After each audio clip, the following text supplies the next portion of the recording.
All right, thanks for coming to this presentation. My name is Sanjay Dorairaj. I'm with Comcast Innovation Labs, and one of the things that we do is essentially look for new business opportunities for Comcast. Let me see.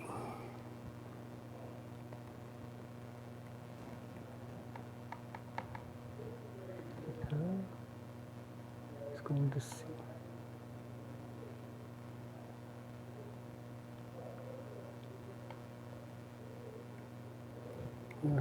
Okay, for some reason this thing is not working, so I'm just going to do something else.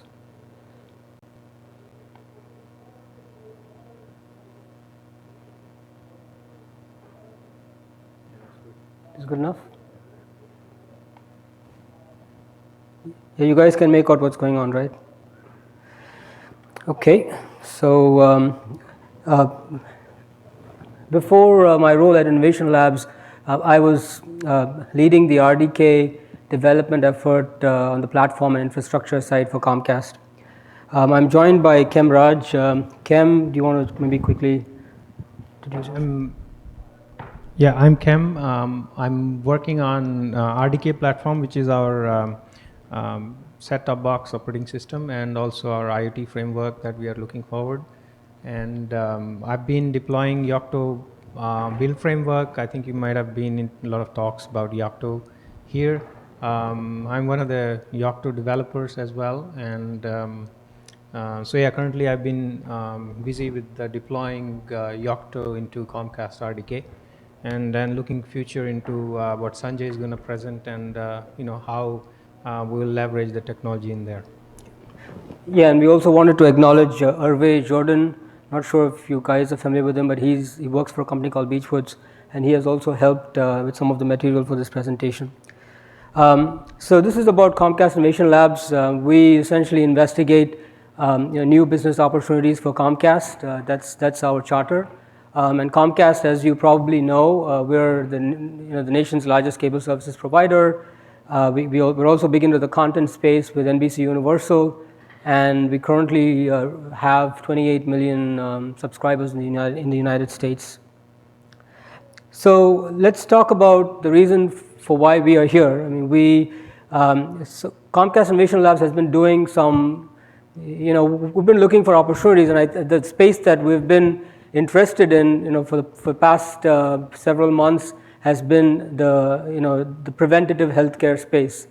And as you try to figure out what strategies make sense for us in this space, right? We find that it's not a trivial task trying to make inroads into the space. It's complicated, and the reason we're here is to just talk about it. We want to talk about our experiences and share what we have done, and hopefully through this presentation help motivate the community as well in order to try to make more inroads into the healthcare space. To set a baseline around preventative care, preventative healthcare. So essentially, it is about essentially taking precautions to stay healthy. We've noticed that there are differences between traditional preventative care and what you can do today in terms of motivation.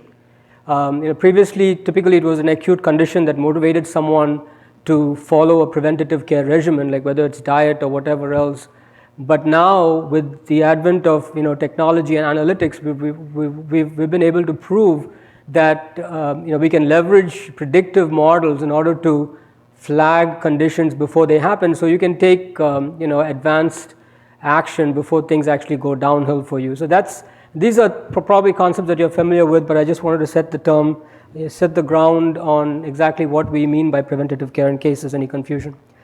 And why talk about it? Again, in terms of opportunities, it seems to be that all the right ingredients are there in order for us to be successful in this space. You have technology in terms of medical devices and miniaturization of devices, and the fact that we are now making them smarter, and obviously we are now adding analytics to this mix.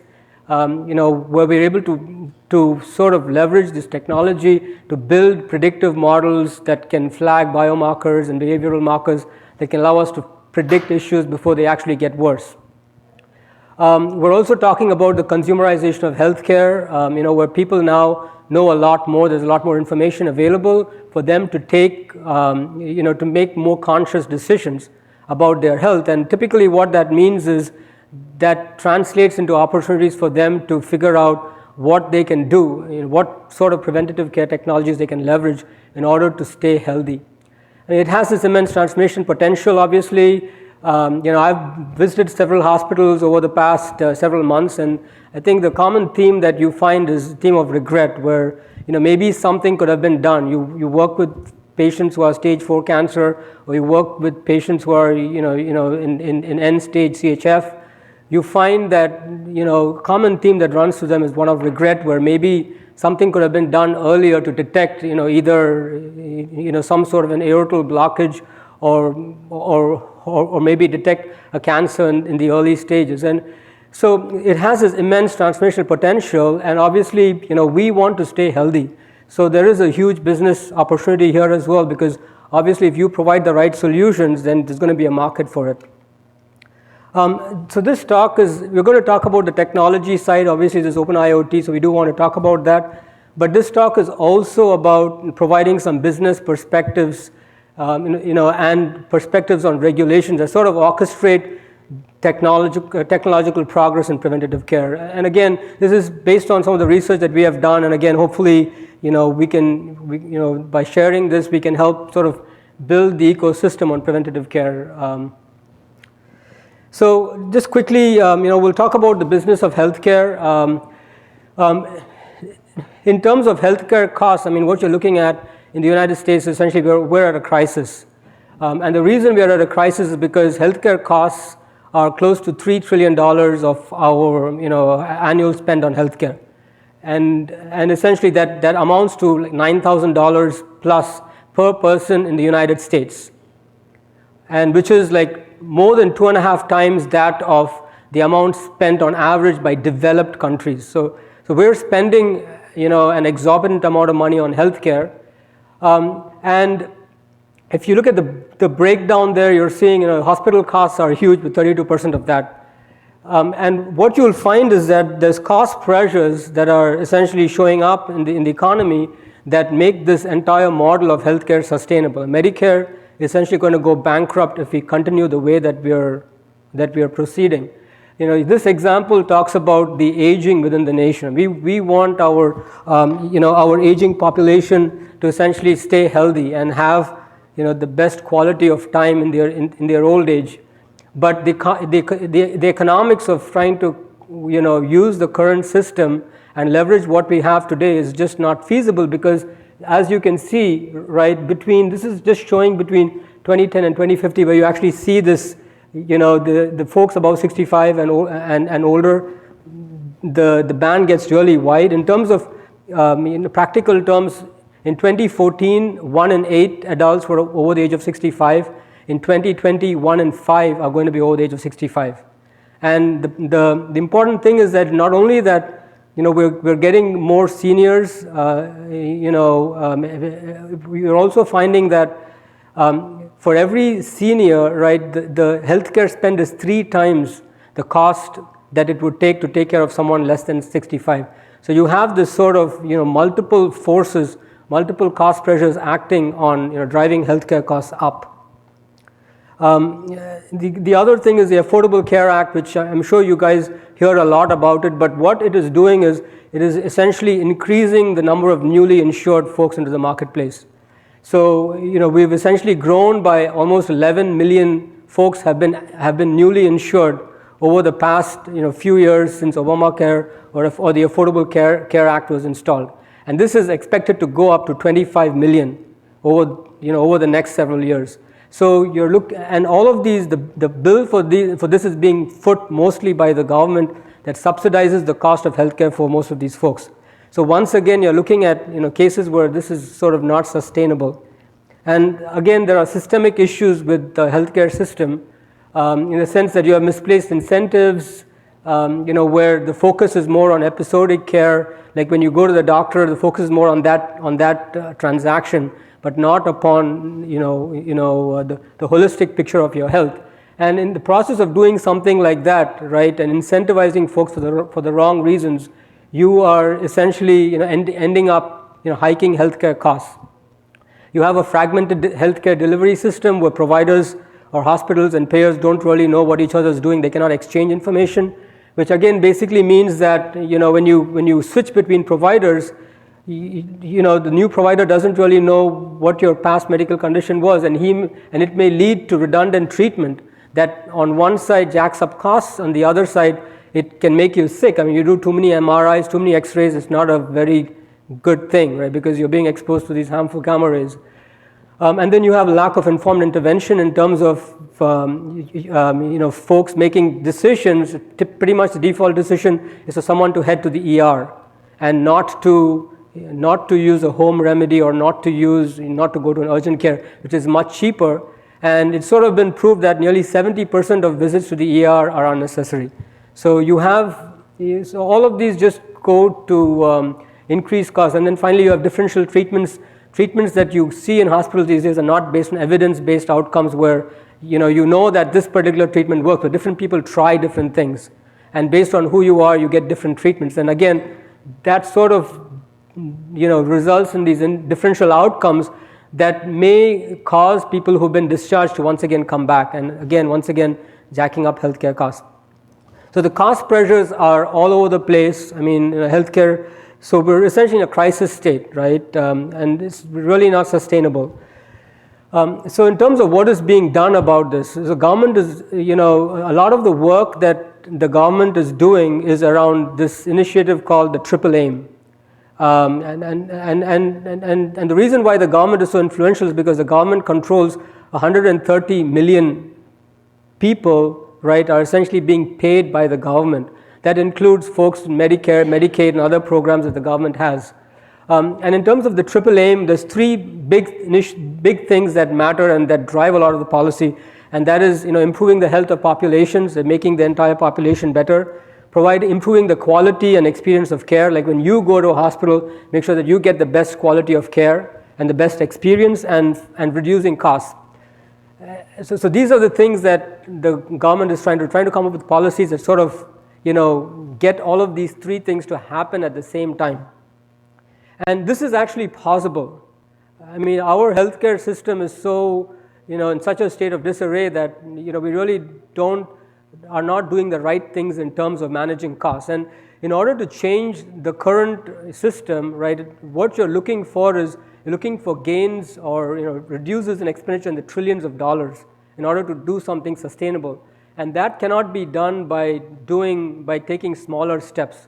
So what is required essentially is a change in paradigm, like change the fundamental way in which you're operating. And one of the big things is move from the service-based a fee-based system to a value-based system, where in a service-based system, right, if you have a hip replacement and you go to a hospital for that, essentially you bill the government for every single procedure that happens to you during your stay. So the more number of things that get done on you, the more you get reimbursed.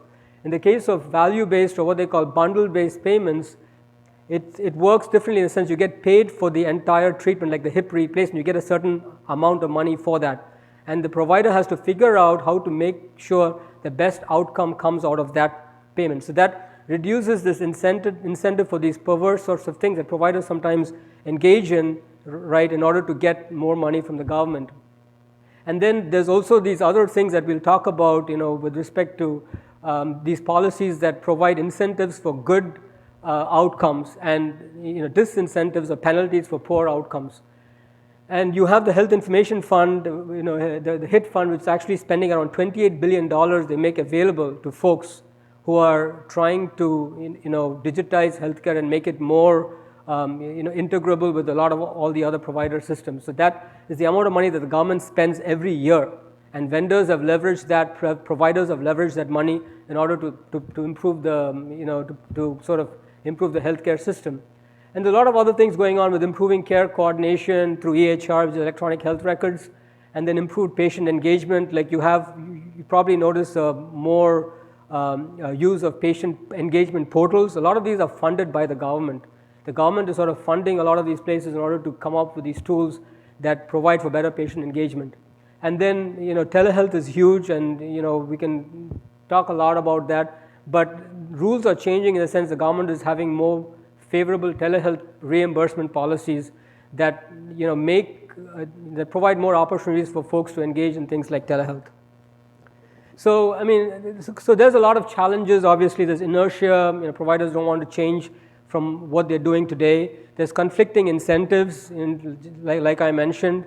There's this notion of being able to not connecting with people, because in order for preventative care to be successful, right, it's this idea about coming up with solutions that actually make that can actually make a difference. To give you an example, I was watching this show the other day where this lady in India, right, she had an uncle who had Parkinson's, and the solution that she had created for her uncle in order to make sure that he doesn't stagger while walking on a flat surface was this this sort of 3D visualization of steps on the floor that gave him the psychological feeling that he was walking up the stairs. And because typically people with Parkinson's conditions can walk up the stairs, anything that has this continuous motion, they can do that. It sort of helps them. So the point being that you want to be able to connect with people and be able to experiment with people and try to figure out the solutions that make a difference for them, as opposed to just staying on the technology focused. There's obviously privacy, security concerns. We want to make sure predictive models are better, and this whole cultural change where are people prepared for preventative care technology? Is your grandmother or whoever else is aging, are they really prepared, or can they accept solutions like this? And these are some of the things that we have found to be some of the significant barriers to getting something like preventative care implemented. There are a lot of positive trends, like the creation of these organizations called ACOs that that sort of consolidate care and provide a model where you can actually start focusing on the continuum of care for the individual and not focus on single episodes of care. Some of the other trends are provider payer consolidation. Obviously, when providers consolidate, that makes integration less less of a problem. And then you have a lot of new players coming in who are sort of challenging the status quo and giving providers a run for the money and causing them to be more active in the space. In terms of opportunities, what we have found is telehealth is essentially a big opportunity that we think the times are sort of just right for us to engage in something like this. Targeting seniors aging in place is a big use case. Transitions of care, where when people move out of a hospital to a nursing home, or from a nursing home back to home, or hospital back to home, that we think is a big use case that where telehealth can play a big role. And also just in terms of direct to consumer plays, where people want telehealth to be a part of their lives because they believe in the power that it has to transform their lives. In terms of solution features, the features that we think make the most sense are remote patient monitoring, real-time video conferencing, and mHealth. It sort of falls under the umbrella of definition of telehealth, but we look at it more in terms of content, providing content that can be consumed by like educative content, care, maybe something that addresses the needs of caregivers and makes them, sort of helps them become better caregivers. In terms of compliance, there's like two big areas. One is HIPAA and the other is the FDA. HIPAA essentially deals with protected health information. So the idea is that they want to make sure that patients' health records are not publicly made available. So they remain private.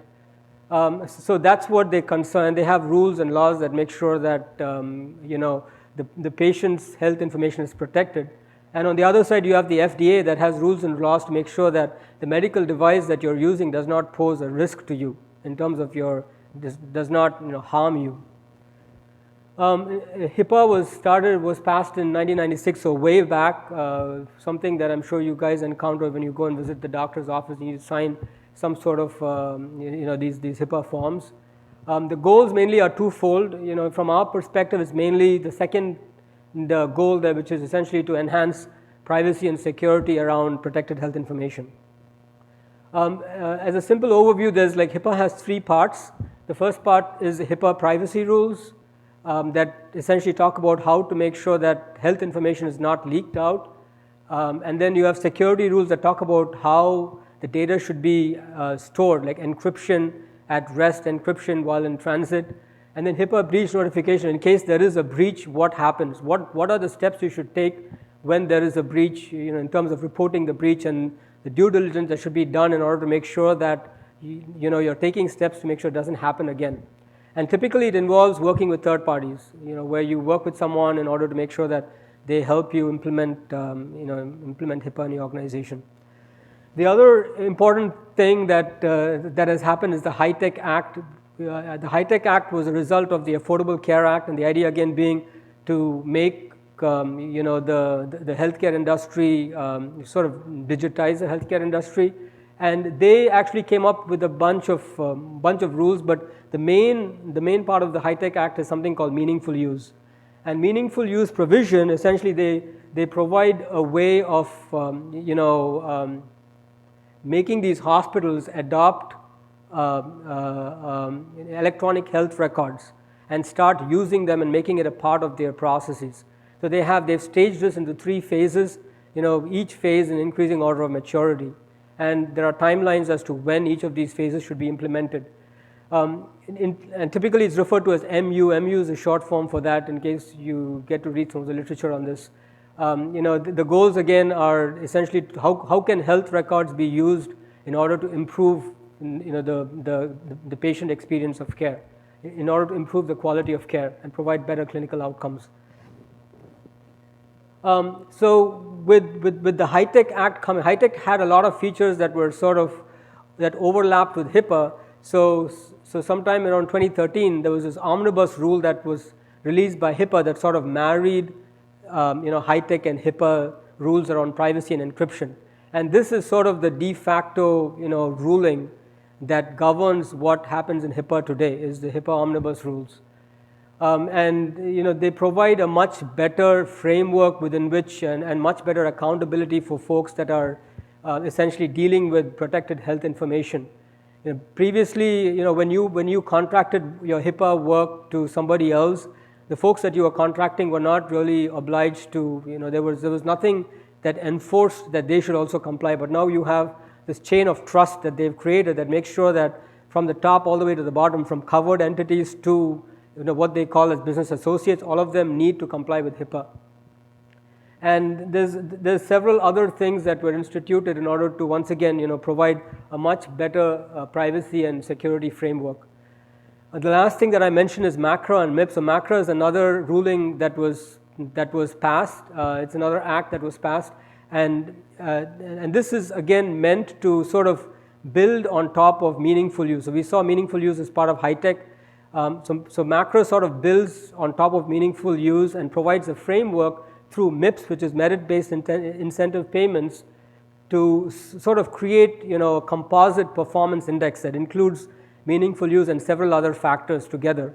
So that way, rather than operate, rather than measure in silos, MACRA and MIPS tries to create a composite performance index that can be used to measure the quality of care that providers are providing. In terms of HIPAA compliance, obviously, if your organization,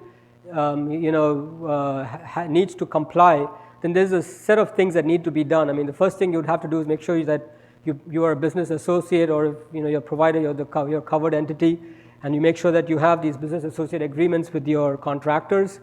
And typically, the steps are, you have to. They have like a 260, questionnaire that you need to fill out in terms of analyzing the types, the types of risks that your organization provides and what you can do to address those risks. So you have administrative safeguards, technical, physical, breach notification. So these are some of the things that you need to address as part of your compliance policy, and you need to create a compliance plan that addresses all of these needs. There's also a rule that you have to designate someone as a chief privacy officer, so that he is now responsible for making sure that everyone abides by HIPAA. And you need to make sure that you institute training programs to educate folks on the use of HIPAA. So there's a lot more, but these are sort of the main points that we've found that need to be implemented in an organization that's trying to be compliant with HIPAA. In terms of FDA, again, FDA looks at devices based on risk. So the idea is how much risk does that device pose to the person itself. That's sort of the main thing, although some of that has morphed into other areas as well. So they have three broad device classifications. They have class 1 devices, class 2 devices, and class 3 devices. Class 1 devices are low risk. Typically, most of the devices the healthcare devices that you see in the home, would typically fall under class 1 devices, and especially devices that we use to track our heart rate and things of that sort. And the simple, the thing behind class 1 devices is that that clinicians should not be using the data that you get from there to make decisions. That is sort of the main guiding factor behind class 1. Right? If once clinicians start using it for doing analysis, even the same device becomes a class 2 device, and that is sort of a criteria that separates them both. But if you're class 1, you're great because you really don't get enforced by the FDA, so you don't have to file any pre-market notices or anything like that and get FDA to review that, which would cause delays in releasing your product. If your class 2 devices, things like active patient monitoring, essentially it may fall under the class 2 category if they're being used to make clinical decisions. And some folks out there, some vendors have actually claimed class 2 for their remote patient monitoring and for their video, devices. Sort of, as you will see, in a way it's harmful, in a way it's not, because when you're trying to do for class 2, you have to file something called a 501k. And for the 501k, you have to make sure that one of the things you have to show is that there is precedence, that someone else has done something like that. So if you have vendors that are very adventurous, trying to sort of be more for things that may be class 2, try to show class 3 capability, or things that are class 1 show class 2, that sort of causes downstream issues. It's just something to keep in mind. And then you have class 3, which is the highest risk. And the main takeaway here is the first one is the use of clinicians, for making decisions, which is sort of, class 1 is if they don't. Otherwise, it falls in class 2. In class 2 and class 3, the main takeaways are the 501k that needs to be done for class 2, and the time that it takes. It can take 4 to 6 months for that process to be done. And for class 3, a lot more. It could take 1 to 2 years, and the cost is also exorbitant. So here are just some notes on 501k. Just do a quick time check. Okay. So 501k is a form that you should fill out and submit if you're a class 2 device manufacturer. Again, I don't want to get into the details of that, but there is a lot of information. The slides that I have are posted online, so you're welcome to look at those for that information. And there's also some special rulings on on mobile medical applications, things that show up on your applications that show up on your iPhone or your Android device. Typically, unless they are combined with another FDA approved class 2, class 3 device, right? The FDA doesn't enforce those, although they hold something called enforcement discretion, which means at any given point they can step in and take control, but the idea is that they won't, and that you can continue to use that as a class 1 device. And again, this slide just talks about a set of requirements for medical device vendors, the things that you should do. If you think that you have some device that can be classified as a medical device, and these are the steps that you should follow. And certainly you can, like I said, the slides are available, so feel free to go through it. So now coming back to the subject, of this presentation, Internet of Health Things.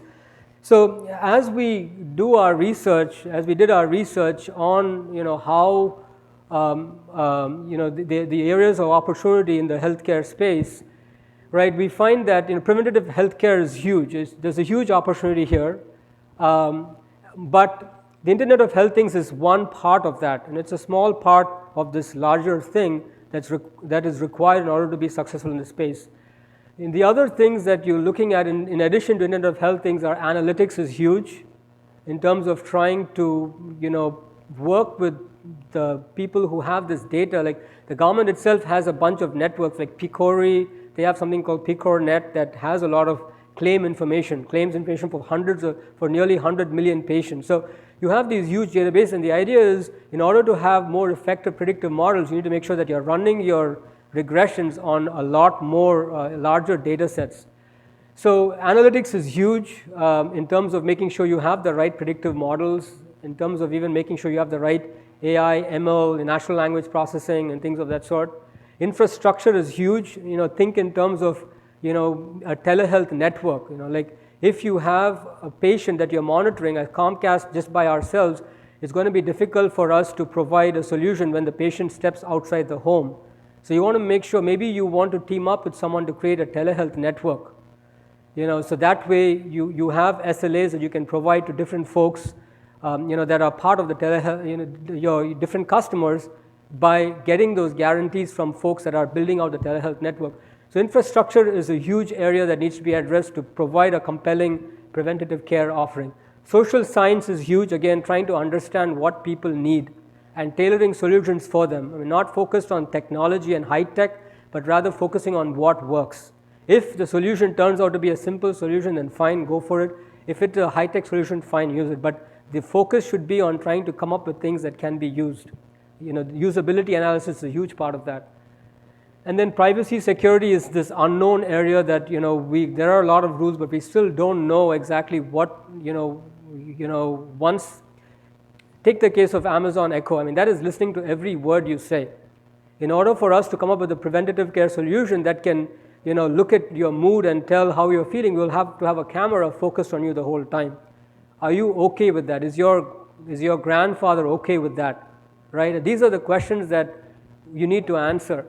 So these are some of the things that we think are big, and big problems that we don't believe are being, addressed. We believe they're being addressed, but we don't believe that there are solutions available right now, that work needs to be done.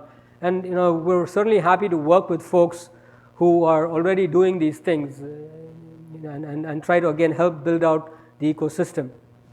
So in terms of what we're looking at from an IOHT reference, the model is, this is a very simplistic model, but the idea, you have devices in the home, devices, client devices that you use to access, you have a gateway device. And on the client side, you're talking about analytics, application servers, storage. Again, storage is important because of HIPAA. You need to make sure that data is encrypted at rest. And any interaction with the storage needs to make sure that, it's secure. And identity management is big in terms of, if you're trying to delegate identity to a third party, you have a telehealth solution that you're working with multiple providers, and you don't want to sort of reuse the same logins that duplicate the logins the providers are using in your system. You need a way to delegate those logins to other providers. So identity management plays a big role in all of this. And this is sort of a typical anatomy, of an IoT device.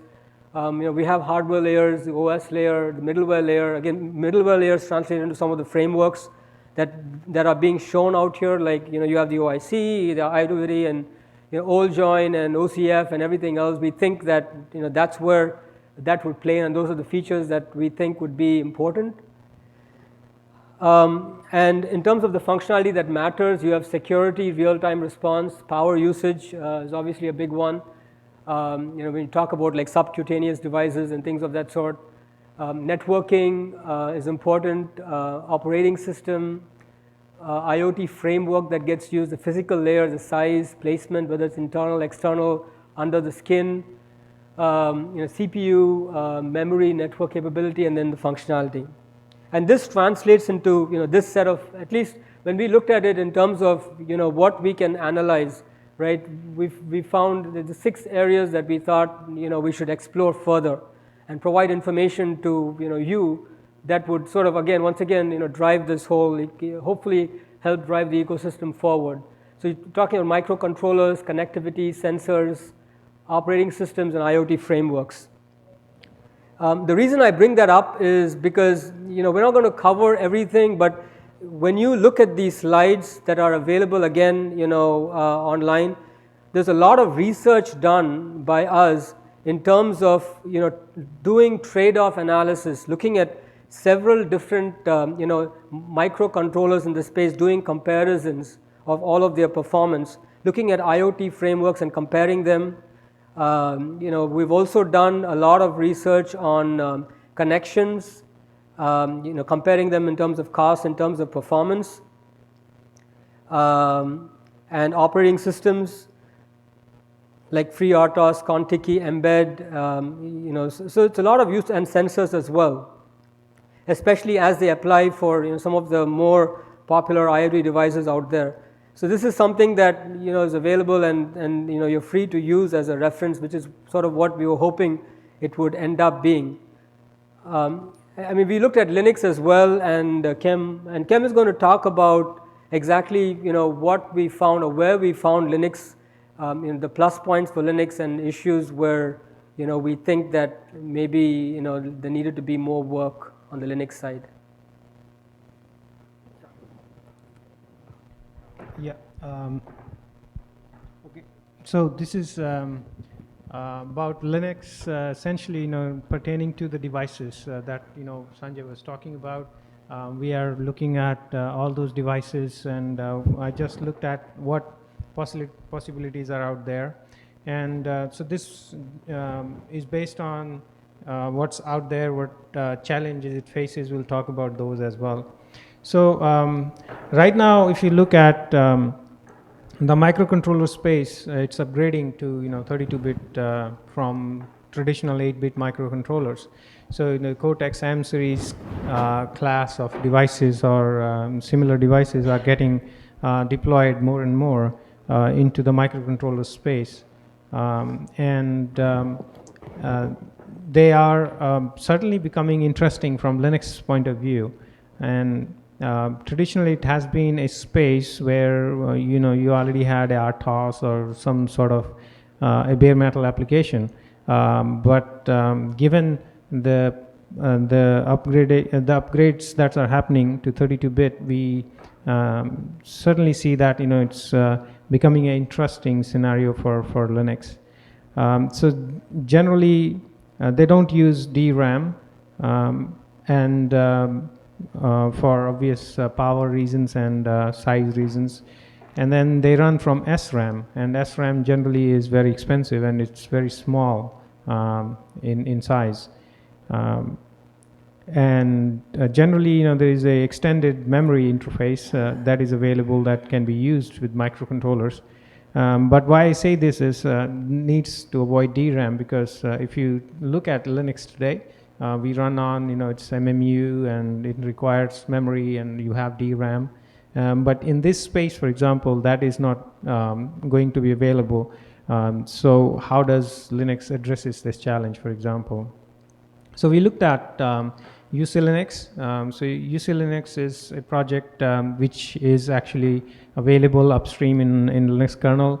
All the changes are there, and of course the user space changes. You have to follow through the project, but it's a good reference point for what we have right now. And what UC Linux is, it's a no MMU port of Linux. So generally you use Linux in embedded devices which have MMU, which is a requirement for that. But this essentially targets microcontroller market, and it's a reasonable option for M3 and M4 and that sort of devices. But when you go down to like Cortex M0s or M1s and that ilk of devices, then we see that UC Linux doesn't scale down to that level, given the flash or RAM requirement is very, very less.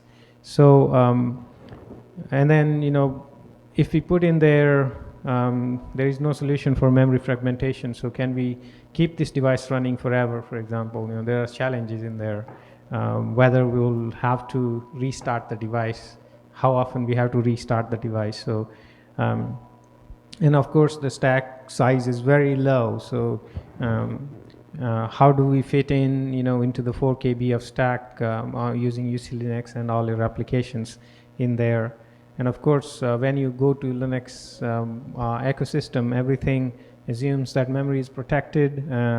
However, here we don't have any memory protection. So can we have some additions done to the microcontrollers to help Linux adopt it into this market? Can we have like MCUs, which is our protected memory units, which is a hardware unit that I think is available on Cortex-M CPUs? Can that be made a generic feature across all of those, which will support user Linux? Or is there any other solution available out there? That's going to be very interesting if we have to make this available for our market space in health. One of the positives that we have with the compared to other RTOS is, for example, it's upstream. It's in the kernel, so kernel is being looked after by so many people. Therefore, it's in good quality, good health. A lot of developers are available there, and then of course the tooling around it is also available. It's rich. And then it's many applications are already available, given the caveats are not, it doesn't have MMU. So you have to still work on porting them onto the user Linux portions. But the fact that infrastructure is there, it makes it a very good choice, and it's very robust and reliable. As we know that a lot of systems in the technology world now run Linux. So we believe that the code base is very, very robust. It's a very strong point. But then we do have challenges we just talked about. It requires external RAM because minimum we need 4 MB of RAM to run it, right? And it's upward from there on, right? 4 MB is just a starting point for you, but then you might want to do some additional compute. You need more. So we have to go to extended interfaces to provide memory. So is that something can be worked out where like Linux can still save more and use less memory, and rather UC Linux can do that or not? So that's the challenging piece.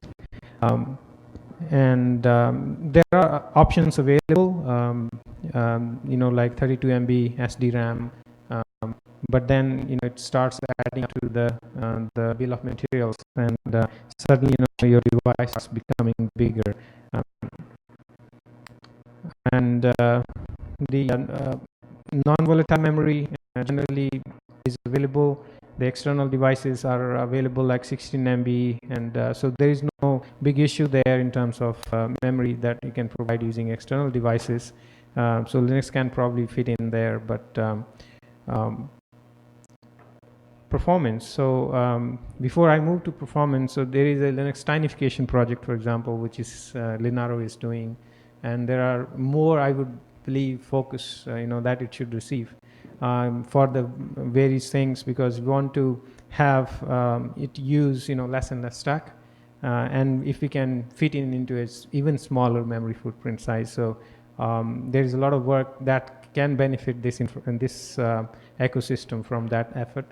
The boot requirements generally, it should boot really fast. It should be getting into a usable state quickly. User Linux takes about 5 seconds to boot right now. Probably it should be improved. It could be improved. What can be done? Whether we can utilize some of the resources that are available on the MCU itself to speed it up. I don't know. Maybe that is a challenge, but XIP execute in place is a good feature of Linux, which basically gives you a capability of executing from flash. So I think that's a very strong feature that can be leveraged, where you can have a lot of code available but can execute in a smaller amount of RAM, and then it can also do some offload. So if there is, you can have multiple MCUs, and then it can do an offload of certain processing to another MCUs to keep its own execution space smaller. So there are several possibilities that can solve this issue. And then again, the power performance, it should be low critical. The M4s, M3s, they kind of like fall into this 200 milliampere range, and essentially probably desirable to be somewhere around less than 1 milliampere. And how we can preserve power, so there has been a lot of projects around Linux, around doing various power policies implementations, how we can take advantage of those, or is the tickless configuration that can be tweaked further. So those are the 8 challenges areas that we can achieve our 1 milliampere thing. So with this, I think we almost have ended. So this is a typical BOM that we did. This is roughly an estimate of a fall detection device that we were trying to come up with. What would it require to put a device together in today's market? So this is if we don't use Linux. So we put in a MCU, which is really small. Yeah, and the spirit here was to provide that reference. So we wanted this presentation to not just be information is provided, but also some sort of a reference that you can use as you go out and start looking at trying to do similar things. Right. So essentially that is what you see here is that the BOM comes around $13, and it's a minimum device that we have which uses a MCU from TI. And then this is a MCU that would be able to run a UC Linux, for example. The BOM is especially, you can see it's higher. And one of the reason is that the MCU itself is more expensive, and then it of course requires more SD-RAM, and then the SPI flash is also larger. So can this be run into the same bill of materials, for example? That's something that Linux can or Linux has challenged to as well to address in this market. So with this, I think that's all we had for this one. And if you have any questions, yeah, I mean, in terms of conclusions, right? I think what I also want to add is that we meaning from Comcast Innovation Labs, we believe that there is potential, huge potential in the preventative care space. And like I said, there are a lot of areas besides Internet of Health things that we think need to come together in order for this to work. And at the main point of this is we're looking for folks to work with and partner with to help sort of build this ecosystem, so we have solutions that will work at the end of the day. Right. All right. Thanks, guys.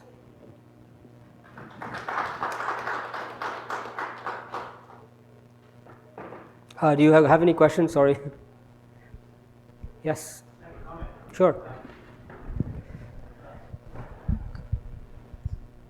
A comment. I just wanted to say this is one of the most content-rich presentations I've seen here at the conference, so thank you. Sure, welcome. Very much.